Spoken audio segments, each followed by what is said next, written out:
Anyone who works overtime and is slow at their job is just incompetent and should be fired. After that, a problem arose. Who's in charge here? He got fired yesterday. He was the only one who could speak French. What? There was only one person who could solve the problem. Michael tried to call him back, but my name is Brandon, and I'm 30 years old. Despite being in my 30s, I live a brilliant life as a bachelor. My family home, where my parents and brother live, is about an hour's drive away. We have a good family relationship, and I visit home about once a month. I work in sales, and I've been with my current company for 6 years. When I first joined, there was so much to learn that I struggled every day. At one point, I was recognized for smoothly handling a client who only spoke French, and I became in charge of foreign clients. It seemed I was the only one in the office who could speak French at a native level, so naturally, my workload increased. Before I knew it, working overtime had become the norm for me. Although physically exhausting, I could keep going because my colleague Jason and others would help out, bring me snacks and cheer me on. There's nothing I can do to help. I'm sorry you have to bear all this burden, some co-workers apologized, showing concern for me. The workload was immense, but I felt blessed with good relationships. Knowing that my efforts were helping my colleagues gave me more motivation. In the end, I actually liked my job. One day, as usual, I was working overtime when my manager Michael came to me. You're working late every day. Don't tell me you're doing it on purpose to increase your overtime pay. Michael was a bit of an eccentric, and even his colleagues tended to keep their distance from him. It was always a bit of a hassle to deal with him. I wouldn't do that.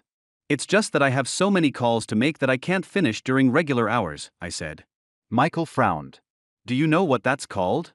Incompetence, he said, snorting in a condescending manner. If I could, I'd love to go home on time and just relax, but my workload was double that of other employees. Additionally, some clients were in different time zones, and it would be rude not to call them during their daytime hours, so working overtime was inevitable to manage my workload. I'm sorry, but to avoid causing trouble to other employees, please let me continue a bit longer, I apologized politely, and Michael left with a click of his tongue. I wondered what Michael was doing so late, but then remembered I was in the middle of work and resumed. The next day, thanks to you, the documents for today's presentation will be ready just in time. Always grateful to you, Brandon. I heard that the presentation you did the other day went well. Great job, other employees would thank me like this every day. Just hearing words of thanks and praise made all the hard work feel worthwhile. I'm honored to be of help. With such positive feedback, I was able to start my workday with great motivation. I wanted to thank everyone else as much as they thanked me. Then you should leave on time once in a while. I know you have a lot of work, but remember that taking breaks is also part of the job, said Jason. Heeding his advice, I decided to leave early for once. Thinking of going home early, I sent a text message to my parents. Can I come over today? I'm getting off work on time for a change. The reply came quicker than expected. Of course, it's been a while, so I'll cook your favorite dishes and wait for you. Thinking of having a delicious meal instead of a ready-made one tonight made me even more motivated, and I was able to focus more than usual on my work. I thought I had done enough to not trouble anyone, and when I looked at the clock, it was just past the regular closing time. Quickly preparing to leave, I greeted the remaining employees and was about to exit the company when Michael stopped me. Leaving now? You always work late, don't you? His usual sarcastic tone. Yes, I finished the minimum required tasks for today, so I'll be leaving now, I responded with a smile, not letting Michael's sarcasm bother me. However, Michael didn't seem amused. Who said you could leave? As he said this, I heard the sound of papers falling and turned around to see Michael had knocked all the documents off my desk. Oops, my bad. Seems like my hand slipped. Looking at Michael's face, he was grinning, and it was obvious he did it on purpose. Oopsie, I accidentally stepped on them.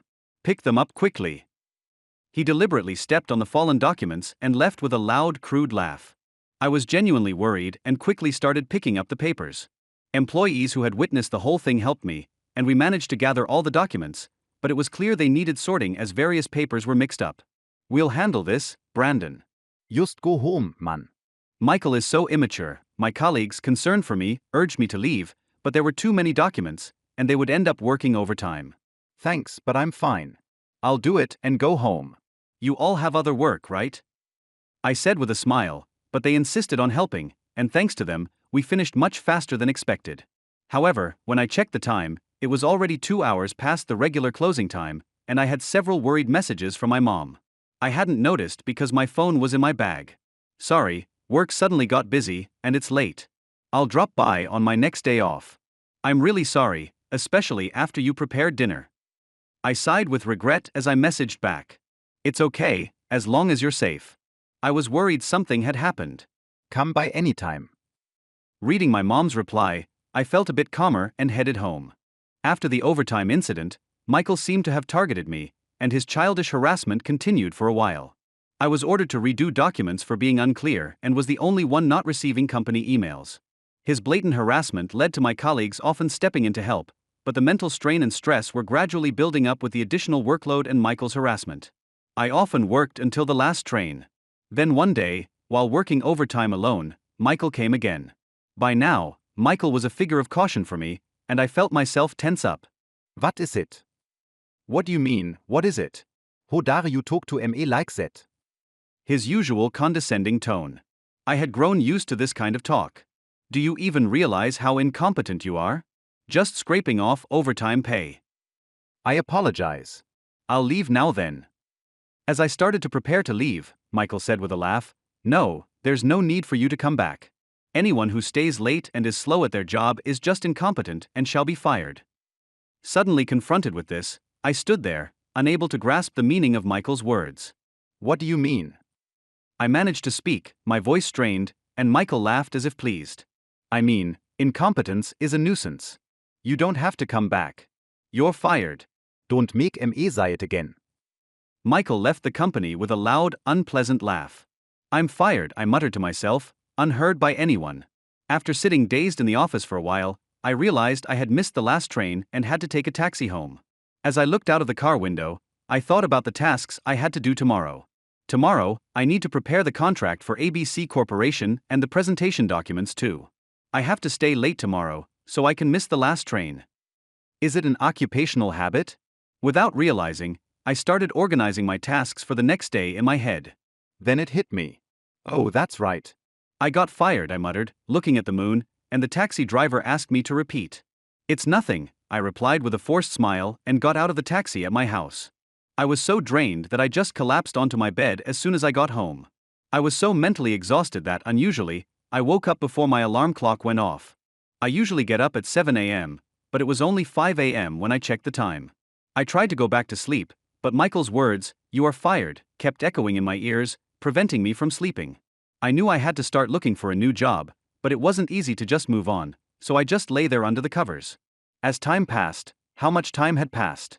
I realized my phone had been ringing continuously.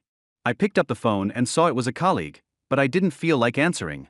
I gently placed the phone back down. It was past 10 a.m. when I checked the time. I hadn't noticed it was bright outside as the curtains were closed. I wondered what my colleagues thought about me being fired. Were they angry? Were some of them happy? Was I as incompetent as Michael had said? The incident had broken my spirit, and I could only think negatively. I had been so devoted to my job, more than I realized. Even when I was a newbie, running around to the point of nearly breaking down mentally, I had never felt this low. Ding dong. Lost in my thoughts, I was startled by the sudden ringing of the doorbell. Who could it be? I slowly got up and peered through the door's peephole and saw it was my father. I was momentarily surprised and hesitated to open the door. Then the doorbell rang again. With trembling hands, I slowly opened the door, and my father smiled upon seeing my face. What kind of face is that? At those words, tears started flowing, and before I knew it, they were streaming down my face. I'm coming in. Saying that, my father entered, holding a plastic bag. Seeing me in my wrinkled suit, he lifted the bag he was holding. Want to eat? You probably haven't eaten anything, right? So my Vater Knie. I felt so pathetic. He entered the room and opened the curtains immediately. Perhaps it was because I had been in a dark room for a while, the sunlight felt unusually bright, perhaps brighter than usual. The company called. They said you weren't answering your phone, so they contacted our home. What happened? I explained the whole situation to my father. He listened, nodding along as I spoke. So, what do you want to do now? Asked by my father, I was unable to gather my thoughts and could only hang my head. What should I do now? What should I be thinking? How should I act? Seeing me like this, my father began to speak. Don't deny yourself just because others do. What's important is not what you should do, but what you want to do. People's words can sometimes be sharper than a blade, right? But don't let such people mislead you about your own worth. Nobody can truly determine another person's value. Juve done vel. Stand tal en biprut. Hearing my father's words, I found myself crying again. My father patted my back reassuringly. Let's have some food. It's your mom's cooking. If we don't eat, I'll get scolded by her. The thought made me chuckle a little. I had finally managed to smile. I ate the meal prepared by my mother with my father. Her cooking was as delicious as ever. I had lost my appetite since yesterday, but once I started eating, I was surprised at how hungry I actually was. Hunger dus entletse mein Fokus. For now, just eat well and rest. Things will surely look up. I never thought that at this age, I would be comforted by my father. Perhaps age doesn't matter in a family. If my father hadn't come, I would probably still be in bed, not eating, not moving, just spiraling in negative thoughts. Feeling full helped me start looking forward again. After finishing the meal, my father said, "You can always come back home," and then he left my place. Sitting on my bed after he left, I began to think about the future. Even if I was as incompetent as Michael said, I wasn't satisfied with how things ended. I don't demand recognition for my hard work, but I refuse to believe that everything I did was in vain. After all, it was Michael who announced my dismissal. What would Mr. Johnson think about this? It felt unsatisfying to just leave things as they were. Acknowledging Michael's actions, I wanted to retaliate, even if in a small way. While I was thinking, my phone rang again. Looking at the display, it was another colleague. After hesitating, I decided to answer. Hello. As soon as I answered, I heard my colleague's loud voice. Finally, you answered. You got fired? What's going on exactly? What I wanted to know. I told my colleague about last night's incident with Michael. What? That's crazy, Michael. You should have talked back. Strangely, my colleague was indignant on my behalf. It was a bit amusing to see him angry for me, but it also felt touching. I asked my colleague what happened at the office today and how the employees were reacting. His story wandered a bit, but the gist of it was this. In the morning assembly, a few employees noticed my absence and were discussing contacting me when Michael overheard and laughed, saying I was fired. When asked why, he refused to say, citing it as personal information. What kind of personal information is that? My colleagues and superiors, suspecting unfair dismissal due to Michael's involvement, planned to consult Mr. Johnson, but he was on a business trip. They decided to speak with Mr. Johnson as soon as he returned from his trip, but many were concerned about me and had tried calling. I was about to go to your house if you didn't respond even by tomorrow. Hearing the story from my colleague, I realized again how fortunate I was with my workplace relationships. Thank you. I'm glad to hear it. As I said this, my colleague panicked, misunderstanding my tone. What's with that ominous remark? You're not thinking of doing something drastic, are you? I couldn't help but laugh at his words. It's not funny. Seriously, what are you going to do now? Right, what am I going to do? Regarding my dismissal, I need to understand the company's stance, so talking to Mr. Johnson is essential. But I didn't want to let Michael have the last word. While thinking, something occurred to me. What's happening with my workload? Yesterday, I left work without finishing my tasks. There were documents I was supposed to use today. I feel irresponsible, but I'm curious to know what happened. Well, actually, I wanted to talk to you about that too. The documents we were supposed to use today, you had mostly prepared them, right? All that was left was a detailed part of the contract translation into French. Other employees were trying to complete it, but then Michael suddenly said, "I'll do it." Hearing this, I was surprised because Michael was known for pushing work onto others but never doing it himself. So Michael ended up doing it? It was finished just in time, and we hurriedly sent it to the client by email, but remember that time when Michael did a translation, and it was a mess? We were also worried. Previously, Michael had claimed, "I can handle French," and prepared a contract in French, but it resulted in a complaint from the client. This was before I joined the team, so I hadn't seen it myself, but long-standing employees told me it was a big issue. And that worry became a reality. What my colleague explained happened today. It seems something like this happened. Michael, there's a call from a foreign company. I could only catch your name but couldn't understand the rest. Sorry, schuld die Transferse call to you. Come on, learn to speak French. Just transfer IT. Michael answered a call and said in poor French, "Hi, I'm Michael." Who are you? One more time, again. Is that even real French? VHY angry contrast? What? Sorry, hello. He spoke in what seemed to be French, but then he said they hung up. What did they say? Oh, they said they wanted to contract. No problem. That's definitely a lie. Later, another call came in, and an employee who understood a bit of French responded. The client was furious, saying the contract was so poorly done it was unacceptable, as if we were picking a fight. That contract had been prepared by Michael in French. Who's in charge of this? Get them to solve it. He got fired yesterday. He was the only one who could speak French. What? I sighed after hearing my colleague's explanation. I haven't seen the contents of the contract, but the fact that they were so upset is proof that it must have been pretty shoddy, and Michael's handling of it just made things worse. It feels like pouring gasoline on the fire. It must have been tough. I'm sorry, it was my job. I couldn't think of anything else to say. I wondered if there was anything I could do, but then I remembered I was no longer in a position to be involved. I realized my dismissal was causing trouble for my colleagues. I was plagued with guilt. It's not your fault, Brandon. Your workload was already too much. It's our responsibility too for not being able to support you. Actually, is it Michael to blame? I felt comforted by my colleague's words and found myself wanting to return to the company. Even if I decide to leave, I still want to talk to Mr. Johnson. According to my colleague, Mr. Johnson will be back from his trip in 2 days. I decided to prepare what I would discuss with him. For now, I needed to collect my belongings from the office, so I informed my colleague that I would be coming by tomorrow. He said he would let the supervisor know, and we ended the call. The next day, I went to the company to get my things. Despite being familiar with the route from years of commuting, I felt nervous today. When I arrived at the company, my colleagues gathered around, showing their concern for me. Jason said, "I'm sorry I couldn't be of help," looking frustrated.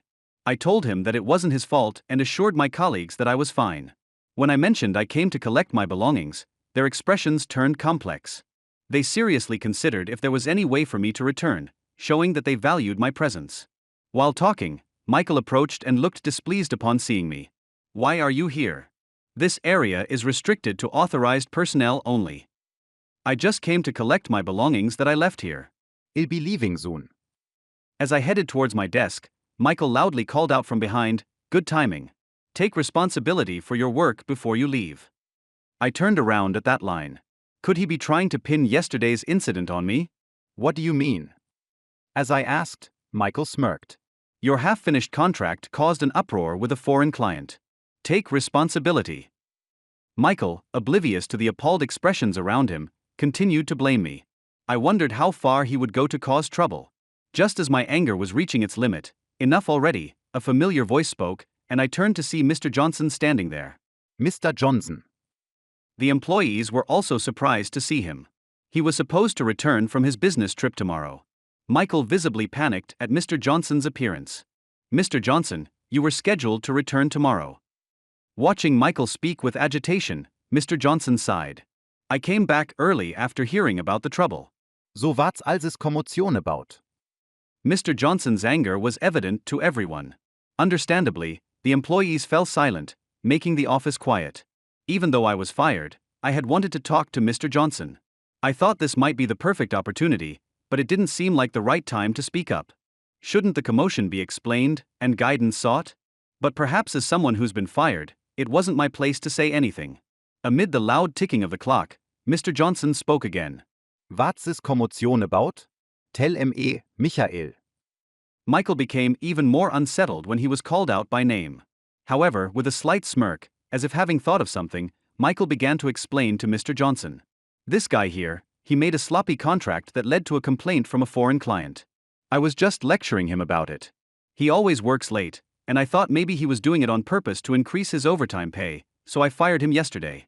I told him to take responsibility for this mess before he quits." Michael presented himself as if he were doing the right thing. I felt a renewed contempt for him, realizing once again how self-centered he was. Although I didn't want to be attacked by Mr. Johnson, it might be an opportunity to explain my side. If he didn't believe me, it could be a valid reason for leaving. Just as I was about to take a gamble and speak up, Mr. Johnson intervened. "Is that so?" Brandon, come to my office.